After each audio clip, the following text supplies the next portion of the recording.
Espero que estejam todos bem. Hoje daremos continuidade à nossa disciplina de análise e simulação de processos com a aula 5. E nesta aula nós abordaremos os modelos de parâmetros distribuídos considerando efeitos difusivos. Antes de iniciarmos então, apenas relembrando que na aula anterior nós continuamos então os estudos relacionados à modelagem de processos químicos, tá certo?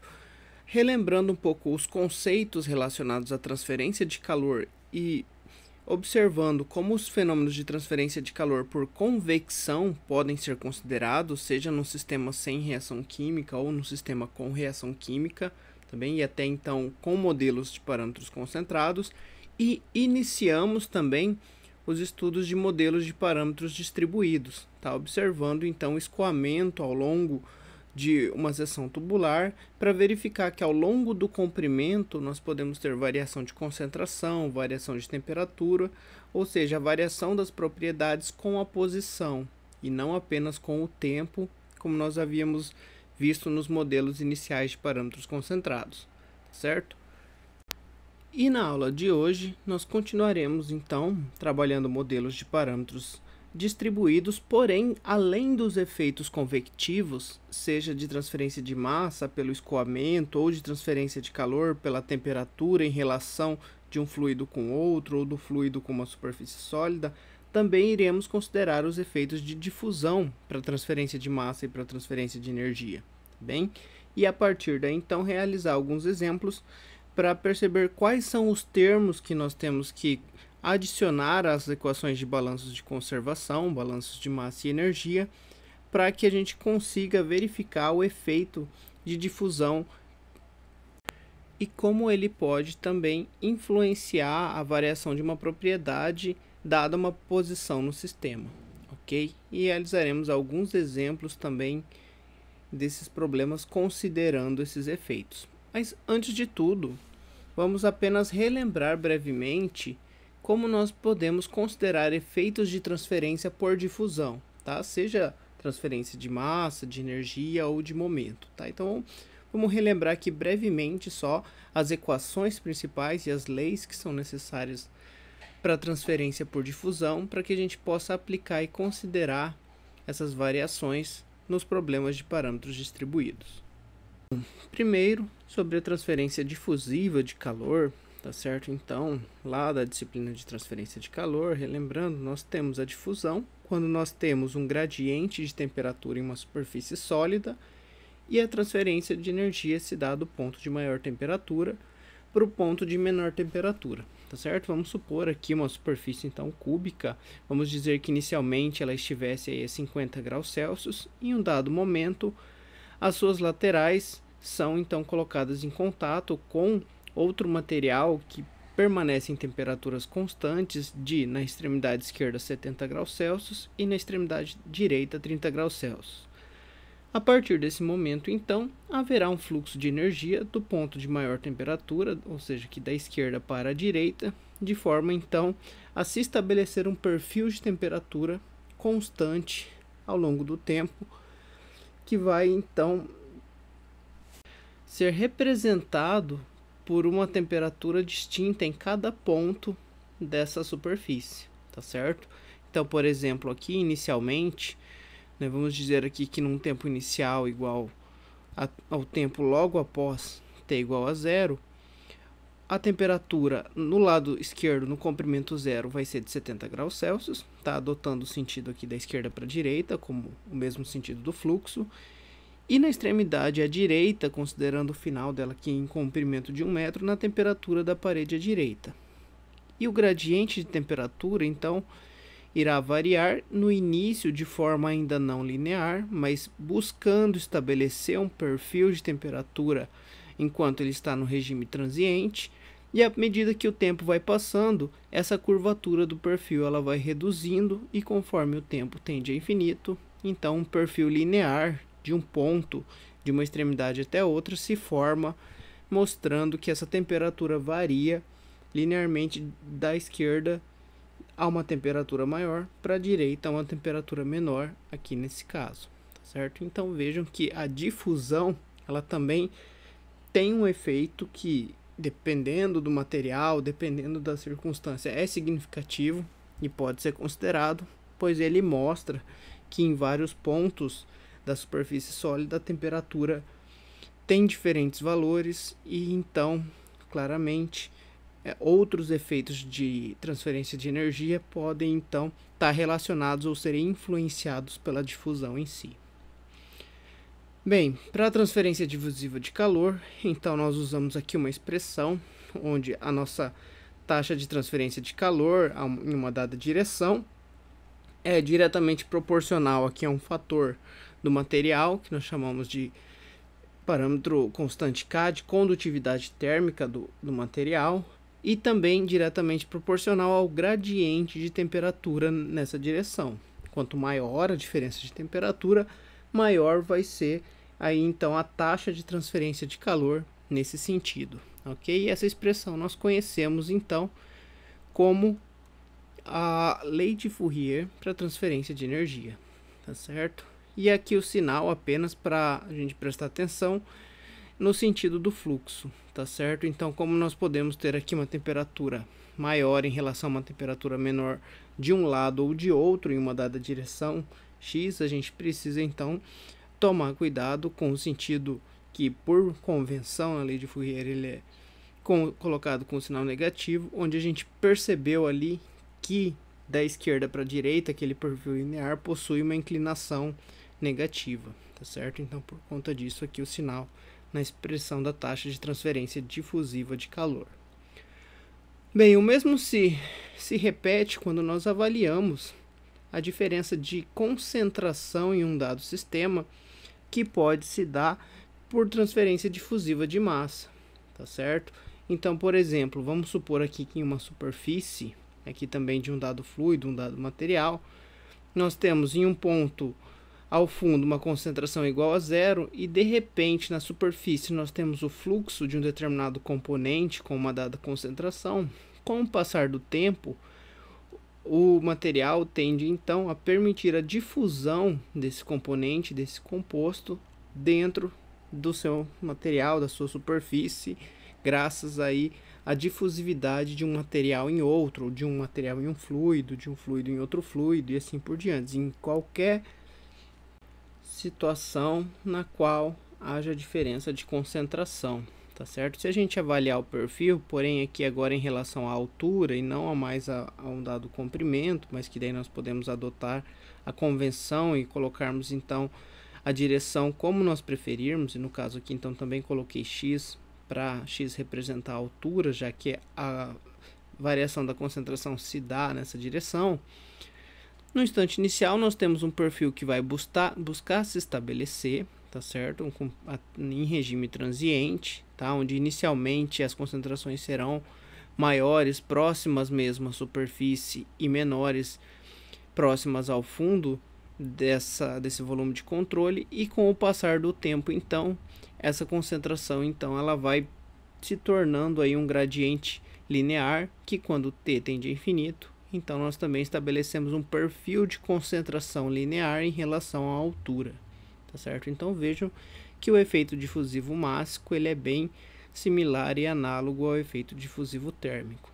Isso nós olharmos para a expressão que nos traz a taxa de transferência difusiva de massa. Então lá, relembrando de transferência de massa, nós temos a taxa que poderia ser uma taxa mássica ou taxa molar, né? Depende daí das unidades e das dimensões que estamos trabalhando, mas que essa taxa de transferência de massa de um dado componente em uma dada direção é diretamente proporcional ao coeficiente de difusividade do componente no material ou no fluido no qual ele está difundindo, e também ao gradiente de concentração desse componente nessa direção, tá certo? E expressamos aqui, então, novamente, um fluxo de transferência de massa, que é, então, função da diferença de concentração e de um parâmetro de proporcionalidade em função do meio do fluido que nós estamos avaliando a transferência de massa, tá certo? Essa expressão nós chamamos, então, lá na transferência de massa, de lei de Fick, da difusividade, e nós temos que prestar atenção em relação ao sentido do fluxo, novamente em relação ao sentido que estamos avaliando, que já que ele vai do de maior concentração para o de menor concentração, Se nós trabalharmos em coordenadas que estamos acostumados, então o perfil se estabelece também com uma inclinação negativa. E aí a gente precisa avaliar se nós estamos olhando, em que sentido estamos olhando e em qual ponto temos a maior concentração, para que a gente saiba que ela se dará em direção à de menor concentração, esse fluxo dessa taxa molar que vai estar então acontecendo por difusão. E o mesmo nós poderíamos avaliar para a transferência difusiva de momento, tá certo? Então, quando nós temos escoamentos, né, entre fluidos ou de fluidos em relação a uma superfície sólida, a paredes de uma tubulação, a uma placa, né, em si, nós temos a variação então da velocidade desses fluidos como sendo então uma função da viscosidade do fluido e da tensão de cisalhamento que é aplicada para que o fluxo aconteça, né, para que o fluido ele consiga aí fluir, percolar um certo volume de controle em busca de também estabelecer um perfil de velocidade que também leva em consideração as interações com a parede, com a rugosidade, com propriedades intrínsecas do material em relação ao qual ele está escoando, tá? Então, para avaliarmos, né, nós temos aquele experimento clássico, né, de um fluido que escoa entre duas placas e de repente, se nós puxarmos uma dessas placas, nós vamos observar o estabelecimento, né, de um perfil de velocidade que se tornará constante até que a velocidade da placa que então estabeleça um regime estacionário, e nós teremos então, observaremos uma variação na tensão de cisalhamento que é provocado camada a camada desse fluido em relação à placa, tá certo? E assim então, quando o t tende a infinito, nós também temos esse perfil linear da velocidade na direção em que a placa foi puxada, em que ela foi empurrada para estabelecer esse perfil, tá certo? Bem, representando aqui então, para a transferência de momento lá da mecânica dos fluidos, temos então a lei de Newton da viscosidade, né, ou a lei da tensão de cisalhamento, que é diretamente proporcional à viscosidade do fluido e ao gradiente de velocidade que se estabelece na direção perpendicular aí ao fluxo que nós estamos avaliando, tá bem? Então vejam que nós, para a tensão de cisalhamento, nós temos duas direções, né?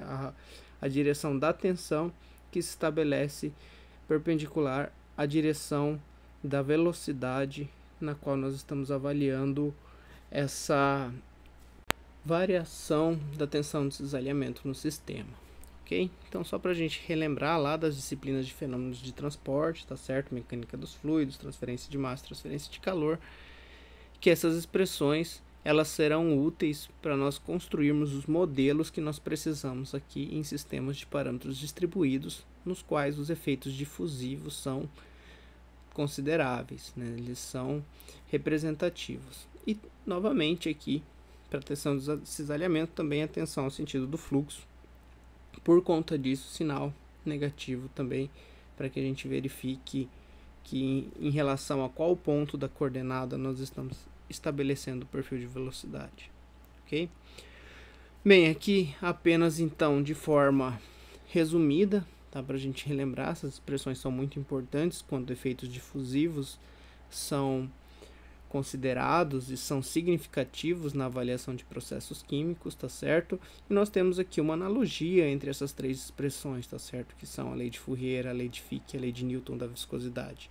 Se nós observarmos, todas elas são bem similares, né, em sua escrita, em seu formato, e nós sempre temos, né, uma certa taxa de transferência que se dá no efeito difusivo, seja de energia, de massa ou de momento, para a qual nós teremos aí uma força motriz que gera essa taxa e essa transferência, que no caso da energia é a diferença de temperatura, da massa é a diferença de concentração e do momento é a diferença de velocidade, e uma resistência também a essa transferência, tá? Que se dá então pelo inverso da diferença da direção na qual a transferência ocorre, também sobre um parâmetro difusivo que daí leva em consideração as características e propriedades dos meios, dos materiais nos quais a transferência ocorre, tá certo?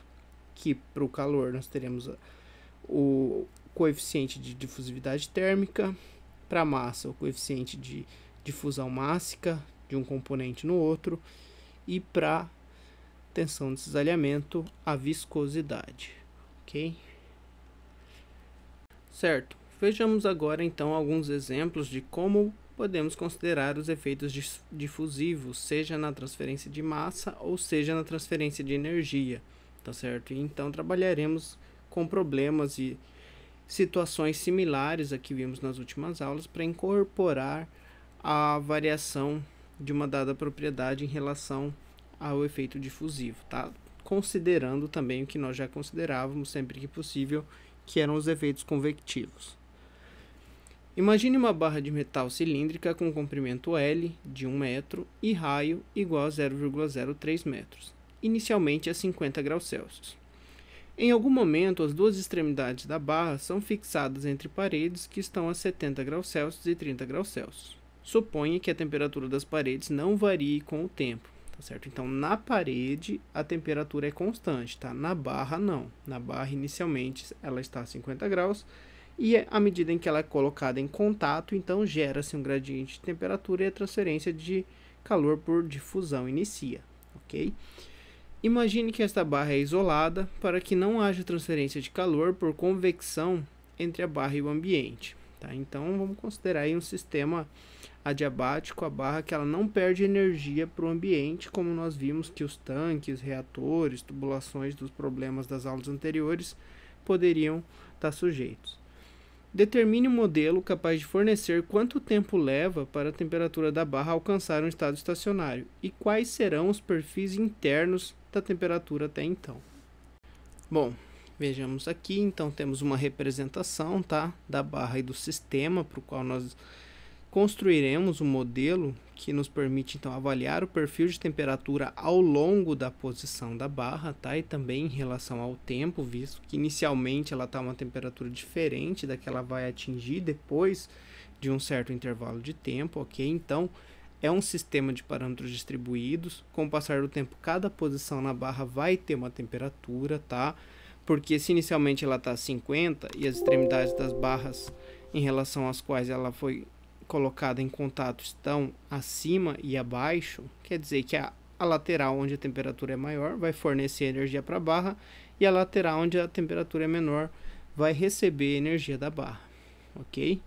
E num tempo igual a zero, inicialmente toda a barra de seu comprimento L de 0 até 1 metro está a 50 graus Celsius. E em um dado instante de tempo para t maior que zero, então a barra na posição x igual a 0 vai ter a temperatura de 70 graus Celsius e em x igual a 1 de 30 graus Celsius, para que a partir daí o perfil de temperatura busque se estabelecer, tá bem? E o volume de controle no qual nós realizaremos o balanço, assim como nós fizemos no problema da aula anterior, para uma situação de parâmetros distribuídos, é uma região infinitesimal da barra com espessura ΔX, ok? Então, veremos aqui o que entra e o que sai desse nosso volume de controle quando nós aplicamos o princípio de conservação de energia. Bom, aplicando então o balanço de energia, já que não temos reações químicas aqui, então nosso balanço de energia se reduz ao o acúmulo de energia do sistema igual a entrada menos a saída, tá certo? E nós não temos um movimento que retire energia por convecção do nosso sistema, nós apenas temos a difusão térmica nesse caso. E então o fluxo de energia que ocorre por condução, de acordo com a lei de Fourier, a quantidade de calor que vai estar entrando na nossa seção infinitesimal do volume de controle é uma quantidade de calor que isolada na expressão da lei de Fourier é igual a menos K vezes A vezes dt dx, tá? Onde K seria o coeficiente de difusividade térmica, A seria a área de seção transversal, na qual o fluxo de energia está entrando, e a variação de temperatura em relação à posição, ok? Então, essa é a expressão que nos retorna a quantidade de energia que entra. E para que a gente consiga determinar o termo de acúmulo de energia em um certo intervalo de tempo, ou em um certo espaço para o qual nós estamos avaliando, nós temos então que Q seria essa quantidade que está entrando, e nós conhecemos a área de seção transversal dessa região cilíndrica, tá? Então seria a área da circunferência na qual a energia está entrando, porque ela segue o sentido da esquerda para a direita, que nossa barra buscando atravessar essa área de seção transversal, tá? Então, já que o sentido aqui é em relação à direção X, a área perpendicular que ela vai estar atravessando é a área dessa circunferência. Então, eu substituo na entrada do nosso volume de controle em X, essa área por πr², onde R aqui é o raio da seção transversal da barra cilíndrica, ok? E o que sai em x mais ΔX, pela nossa definição de variação infinitesimal, lembra o mesmo que a gente sempre utiliza para determinar termos de acúmulo ou termos de variação da posição em casos de sistemas de parâmetros distribuídos, vai ser então essa mesma quantidade, mais a derivada dela em relação à posição vezes ΔX. Okay? Então, essa é a quantidade que a gente tem que sai do nosso volume de controle em x mais ΔX. Onde aqui temos, como eu comentei, o coeficiente de condutividade térmica, a área de seção transversal, que a energia está entrando, que é a mesma na qual ela sai, tá? Porque o raio é constante, não há variação em relação ao raio. Então, por isso, na saída, a quantidade que sai também atravessa essa mesma área. E dt dx é o gradiente de temperatura. Bom, então temos ali, aqui anteriormente, então, os termos de entrada e saída, tá? Para o nosso balanço de energia. Agora, para o termo de acúmulo, vemos o quanto de energia entra no sistema entre um período de tempo ΔT, avaliando quanto tínhamos em T e quanto teremos em T mais ΔT. Tá? Então, utilizando novamente, né, o nosso conceito de variação infinitesimal, que é o mesmo que nós sempre utilizamos aqui, a quantidade de energia que eu tenho inicialmente, né, a entalpia inicial seria a massa, representada aqui pelo produto da densidade com o volume da quantidade de massa que está entrando, vezes Cp vezes T, para que quando eu avalie no intervalo de tempo, esse ΔT, então se torne aqui uma variação de energia em relação à variação de entalpia, a pressão constante para o nosso sistema. Onde ρ, então, é a densidade da barra metálica, V é o volume do volume de controle, e nós temos esse volume sendo um volume conhecido, tá? Se a área de seção transversal é a área da circunferência cilíndrica, o volume do volume de controle cilíndrico é a área da base, que é a área de seção transversal, πr², vezes a altura dessa região cilíndrica, que seria o nosso ΔX, tá certo? Ou seja, o volume do nosso volume de controle, tá? Então, avaliando aqui a área da base do volume de controle vezes a sua altura, que, como a gente olha aqui na horizontal, é representado por ΔX. E aqui, então, Cp o calor específico dessa barra metálica e T a temperatura dela num dado instante, que a gente vai estar avaliando a variação com esse perfil a ser construído. Bom, considerando aqui as propriedades, parâmetros do sistema e da barra constantes, tá, que não variam ao longo do tempo ou mesmo com a posição, o acúmulo de energia em um intervalo de tempo ΔT pode ser expresso por um acúmulo de energia ΔT é a quantidade que eu tenho em T mais ΔT menos a quantidade que eu tinha em T. Tá? E fazendo essa razão, eu chego aqui ao termo de acúmulo, que é multiplicado, vejam, por ΔX e ΔT, assim como as quantidades de entrada e saída que vão estar entrando e saindo também em um intervalo de tempo ao longo do volume de controle avaliado. Tá? Então, substituindo os nossos termos de entrada, saída e acúmulo lá na equação do balanço de energia global, o que entra menos o que sai igual ao acúmulo, nós teremos aqui então o que entra, tá? O primeiro termo aqui da nossa expressão mais abaixo, menos o que sai em x mais ΔX, tá? Vezes o intervalo de tempo que levou para essa quantidade sair, já que eu estou avaliando aqui também em um intervalo de tempo, igual ao nosso termo de acúmulo que determinamos aqui logo acima, com também o uso da variação infinitesimal pro tempo, ok? E vejam que eu posso cortar, né, cancelar aqui os meus dois primeiros termos da expressão, e eu fico então só com esse segundo termo aqui da quantidade que sai e o termo do acúmulo, no qual eu também posso simplificar ΔX, ΔT, fazer alguns rearranjos matemáticos, tá certo? E na hora que eu simplificar essa expressão, né, e considerando a condutividade térmica do metal também constante, nós temos uma expressão que se dá na forma de uma equação diferencial parcial, tá? Por que equação diferencial parcial? Porque eu tenho a variação de uma mesma grandeza, no caso a temperatura, em relação ao tempo e também em relação à posição. Em relação à posição, como uma derivada de segunda ordem, pois vejam aqui que eu tenho então a derivada de dx de tudo que eu tenho aqui dentro e eu já tenho uma diferencial aqui. Então, quando eu faço a derivada da derivada primeira, eu tenho a derivada segunda.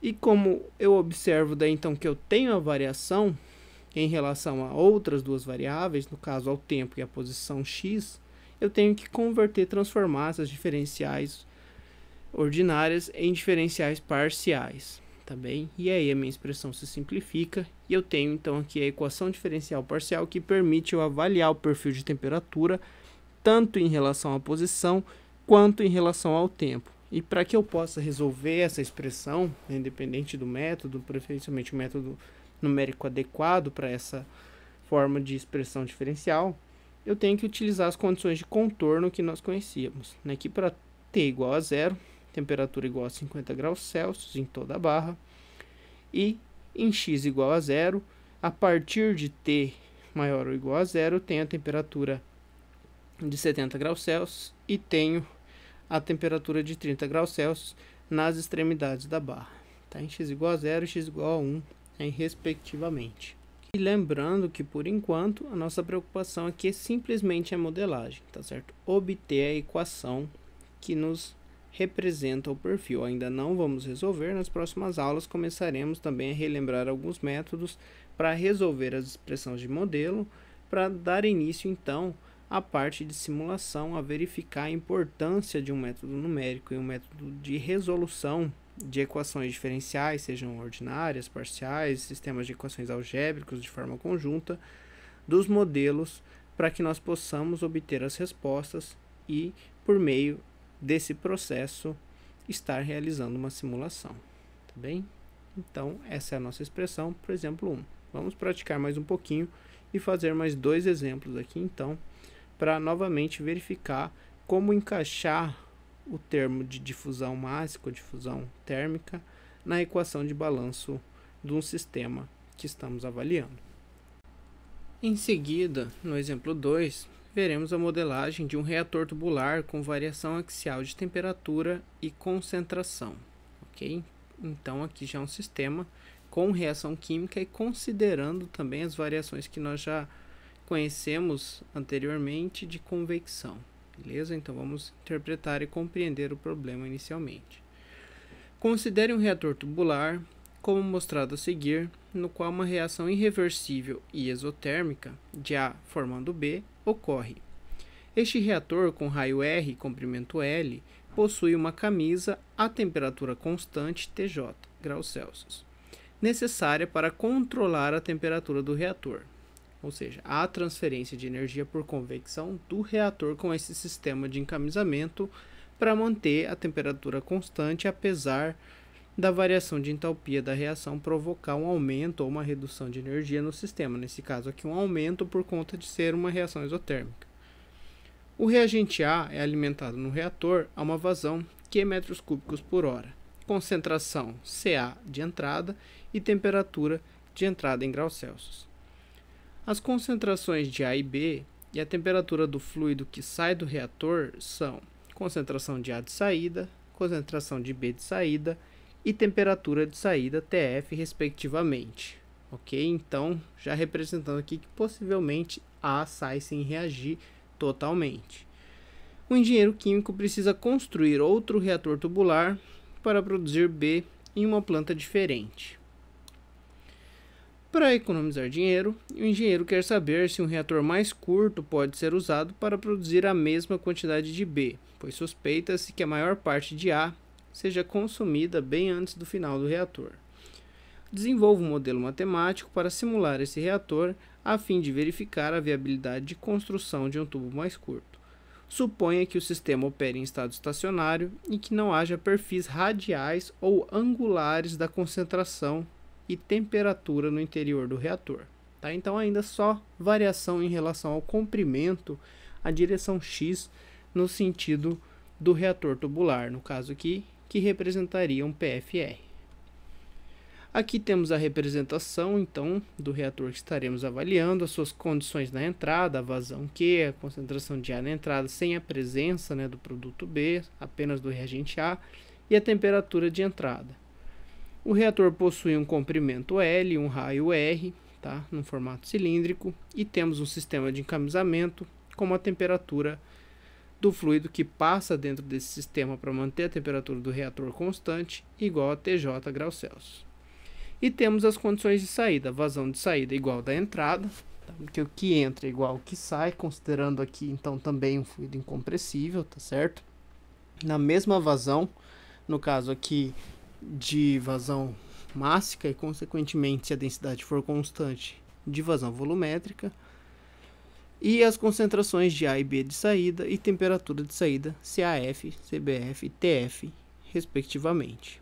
E como estamos aqui avaliando um sistema para o qual o nosso volume de controle vai ter uma variação em relação à posição, né? O nosso sistema vai ter uma variação de temperatura e concentração em relação à posição, nosso volume de controle vai ser uma região infinitesimal dentro desse volume de controle com uma espessura ΔX em relação à variação da direção na posição em que estamos avaliando, que é a direção X.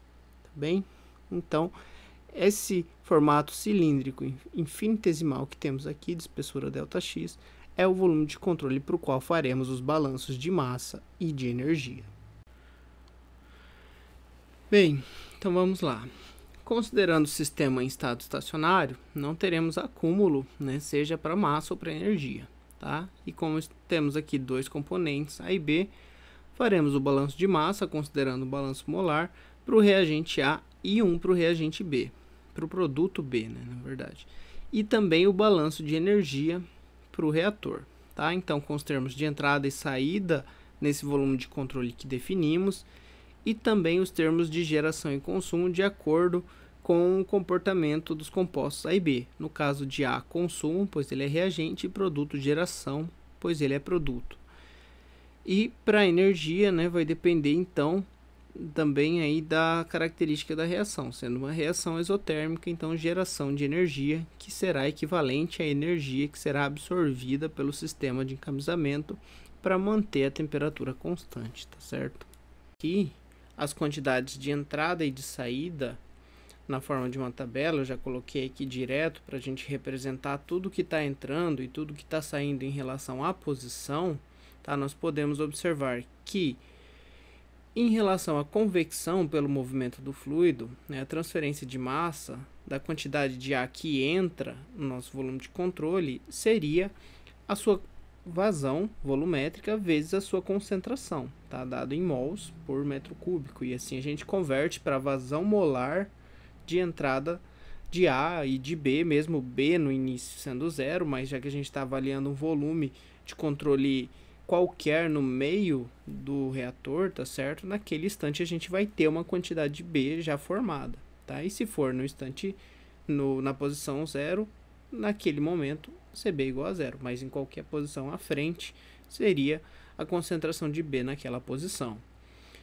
E a quantidade de saída seria essa mesma quantidade aplicada à definição de variação infinitesimal, como nós vimos nos exemplos anteriores, ok? A taxa de transferência de difusão, tanto de A quanto de B, que entra no volume de controle, é representado pela lei de Fick, tá certo? E a lei de Fick, então, nos dá aqui a quantidade na entrada como sendo menos a difusividade do composto no meio em que nós estamos avaliando, vezes πr ao quadrado, que seria a área de seção transversal, na qual se difunde o composto nessa direção, vezes sua variação em relação à posição, ok? E aqui no caso nós consideramos por hora os compostos A e B com a mesma difusividade, tá? No fluido, no volume de controle, que chamamos aqui então de D, e essa quantidade na saída em x mais ΔX seria essa mesma quantidade inicial aplicada à definição de variação infinitesimal, okay? Igual nós fizemos no exemplo anterior para a temperatura, porém aqui para a massa de cada um dos compostos usando a lei de Fick ao invés da lei de Fourier. E já para o balanço de energia, a quantidade de energia que entra e que sai do nosso volume de controle por convecção seria a variação de entalpia em relação à posição inicial e a posição final, que se dá aqui então pela massa, representado pela vazão volumétrica vezes a densidade, vezes o Cp, vezes a temperatura no instante x e no instante x mais ΔX. Tá? Então, fornecendo aí uma diferença de temperatura do escoamento que nos dá a entalpia em relação à convecção do fluido que entra nesse volume de controle. Já por condução, tá certo? Ou por difusão térmica, o fluxo de energia é representado pela lei de Fourier, igual nós vimos para a barra anteriormente, porém aqui para o fluido que está entrando e saindo desse volume de controle, tá certo? Então, a difusão de energia também se dá, né, pela lei de Fourier, pela variação infinitesimal na saída em relação ao quanto entrou nesse mesmo volume na posição x, tá certo? Então nós temos tanto massa quanto energia entrando e saindo desse volume de controle x mais ΔX por convecção e por difusão, beleza? Bom, nessas expressões, K seria o coeficiente de condutividade térmica do fluido no reator, ρ a densidade do fluido dentro do reator, que consideramos constante, Cp o calor específico do fluido dentro do reator, D a difusividade do reagente A e do produto B no fluido dentro do reator, como eu comentei, e aqui é uma consideração que, para representar com o mesmo fator de difusividade, assumimos que esse coeficiente de difusividade é o mesmo, tanto para A quanto para B, e seu valor seria então constante, assim como as demais propriedades, tá certo? A área de seção transversal, pela qual se difunde tanto a quantidade de energia que está entrando e saindo, quanto a massa que entra e sai, é a área de seção transversal do volume de controle, a área da circunferência, ou seja, πr², e que é a vazão volumétrica dentro do reator, na qual nós associamos os termos de convecção que entram e saem deste volume de controle. Além desses termos que nós apresentamos, nós temos aí também um termo adicional para o balanço de energia, que seria em relação à transferência de energia por convecção entre o meio reacional e o encamisamento. Tá? E como nós vimos em situações e problemas anteriores, essa quantidade de energia trocada por convecção, não que se dá pelo coeficiente global de troca térmica entre os fluidos, a área de contato, que no caso aqui para a gente, a nossa área superficial lateral do volume de controle infinitesimal seria a área lateral do cilindro, dada então pelo seu comprimento de base, ou seja, o comprimento da circunferência, 2πr, vezes a altura que está colocada aqui na posição horizontal do nosso volume, que seria ΔX, vezes a diferença de temperatura entre o fluido e o sistema de encamisamento, que seria TJ, tá certo? E como deixa o sistema, a temperatura do nosso meio tem que ser maior do que TJ, para que esse termo saia e fique negativo, a gente escreve a expressão na forma de TJ menos T. E observa-se que essa área de troca térmica seria ela é diferente da área de seção transversal, tá? Porque a área que está em contato com o sistema de encamisamento é a área lateral, tá? E não a área de seção transversal pela qual se difunde a massa e a energia. Então, tomar um cuidado só para não confundir essas áreas na hora de montar a modelagem desse sistema. E também nota-se que não há transferência de massa para o encamisamento, tá? Como é desejável, ou seja, só energia entre o sistema do reator e o sistema de encamisamento, tá? A massa não sai, pois é um sistema fechado. Bem, os únicos termos que faltam, então, para os balanços de massa e energia seriam os termos de geração e consumo oriundos da reação química, tá? Que nós podemos escrever como a taxa de reação para os balanços de massa e o cálculo da entalpia de reação para o balanço de energia, tá? Então, considerando uma reação de primeira ordem elementar, então temos a taxa de reação dada por KCA, que para que a gente converta na quantidade de A produzida de fato, nós multiplicamos pelo volume que estamos avaliando. E a quantidade de energia é a quantidade que reage vezes a entalpia específica da reação, já que é exotérmica, para que ela fique positiva, representando uma energia gerada, menos ΔH. Ok? Bom, K seria a constante da reação. V, que nós estamos avaliando como volume, para calcular a quantidade de fato reagida, seria o volume do volume de controle, que é a área da base desse cilindro, πr² vezes a altura dele, representado na posição horizontal, ΔX. E ΔH, a entalpia específica molar da reação. Certo?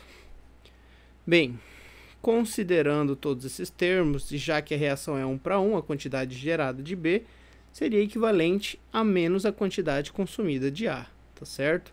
Então, substituindo nas equações de balanço de massa e energia e simplificando os termos de ΔX, que nós acabamos escrevendo em todos os termos da expressão, nós resultamos aqui nas equações de balanço de massa para A, para B e para E, que representam o modelo do comportamento do nosso sistema, tá certo? Ou seja, como a concentração de A e a concentração de B variam dentro desse sistema em relação à posição, tá? E também como a temperatura vai estar variando, considerando efeitos convectivos, difusivos, transferências de energia para o externo ao volume de controle, não sendo sistema adiabático, né? No caso aqui com o sistema de encaminhamento, e também a energia da reação, tá certo? Então nós vejam aqui que nós chegamos a um sistema de equações diferenciais ordinárias, pois só temos variação com a posição, porém aqui de segunda ordem, tanto para o balanço de massa quanto para o balanço de energia. Então, quando a gente considera efeitos difusivos, nós temos uma ordem maior para as equações diferenciais do sistema que modela o sistema que estamos avaliando. Tá bem?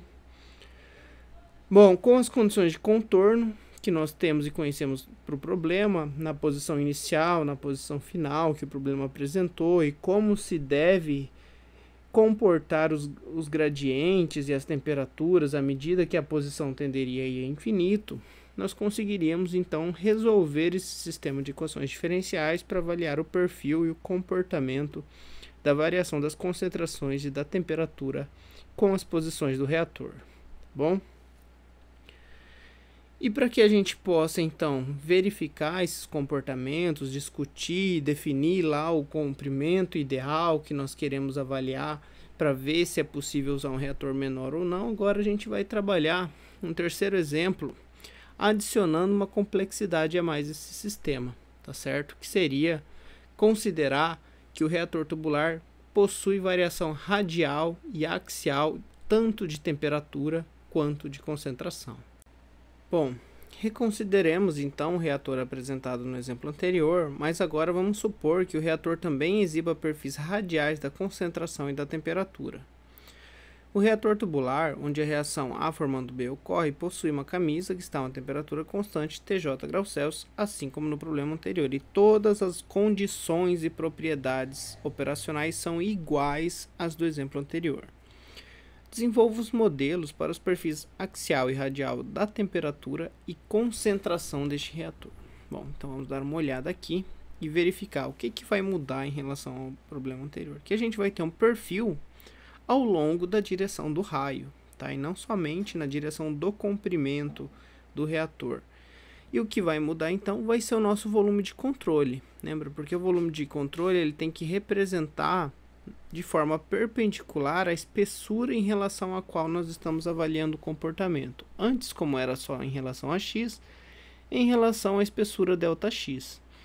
Agora, como nós estamos avaliando em relação ao raio, também em relação à espessura do raio, tá certo? Ou seja, o nosso volume de controle vai precisar ter um formato aqui, que nós chamamos então de um formato anular, tá certo? Então, esse formato que parece um anel, né? Por isso que ele, né, a gente chama de formato anelar. Ele teria então uma forma de representação na qual nós iremos considerar os efeitos que entram nessa direção do raio e que saem também em uma posição posterior em relação à posição que entrou, tá certo? Então, o raio interno para a gente vai ser R e o raio externo R mais ΔR, tá certo?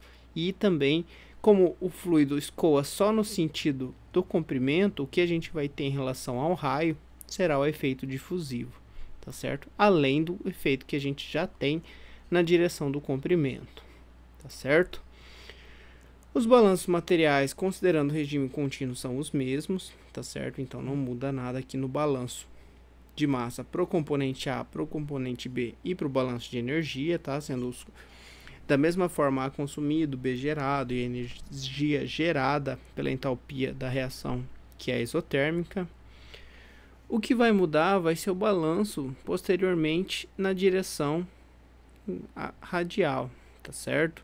Se a gente olhar aqui, primeiro no balanço da região axial, temos um detalhe aqui que muda também, que a área de seção transversal que atravessa a direção dos fluxos que estão entrando e saindo não é mais toda a área do cilindro de seção transversal, e sim apenas a área da região anelar, tá? Então, dessa forma aqui, a gente vai ter que calcular essa área que a gente tem aqui, que a gente pode calcular como sendo a área externa para a circunferência de raio R mais ΔR, menos a área interna, que seria a área para a circunferência de raio R, tá certo? E calculando essa área, vocês vão ver então que a gente pode representar ela da forma 2πr ΔR sobre πr ao quadrado, tá? Então essa é a área que a gente tem de superfície na qual, perpendicular no fluxo axial, entra tanto massa quanto energia, tanto por convecção quanto por difusão,